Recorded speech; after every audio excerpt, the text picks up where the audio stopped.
સુરતમાં હવે લોકો નજીવી બાબતે પણ હત્યા સહિતની ઘટનાઓ કરતાં અચકાતા ન હોય તેમ લાગી રહ્યું છે।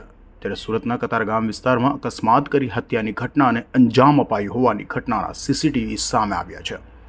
વાત છે કતારગામ પોલીસ મથક વિસ્તારની।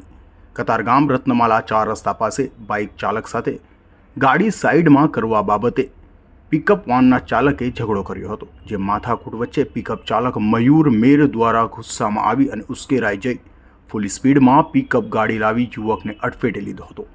યુવાન અડફેટે આવ્યા બાદ પિકઅપ ચાલકે તેને 150 મીટર બોનેટ પર ઘસેડ્યો હતો અને ત્યારબાદ તેના પર ગાડી ચડાવી દઈ તેની નિર્મમ હત્યા કરી નાખી હતી અને હત્યા કર્યા બાદ પિકઅપવાળો ત્યાંથી ભાગી છૂટ્યો હતો। બનાવને લઈને પોલીસને જાણ કરાતા પોલીસ કાફલો પણ સ્થળે દોડી ગયો હતો અને તપાસ હાથ ધરી હતી।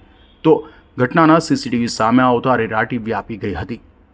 બીજી તરફ અકસ્માત સર્જી યુવાન હત્યા કરી પિકઅપ ચાલક મૂળ મહારાષ્ટ્રના પાલઘરનો અને હાલ કામરેજ ભરવાડવાસ ખાતે રહેતા મયુર અર્જુન મેરને ક્રાઇમ બ્રાન્ચની ટીમે ગણતરીના કલાકોમાં ઝડપી પાડ્યો હતો અને આરોપીનો કબજો કતારગામ પોલીસને સોંપવાની ક્રાઇમ બ્રાન્ચની ટીમે તજવીજ હાથ ધરી હતી।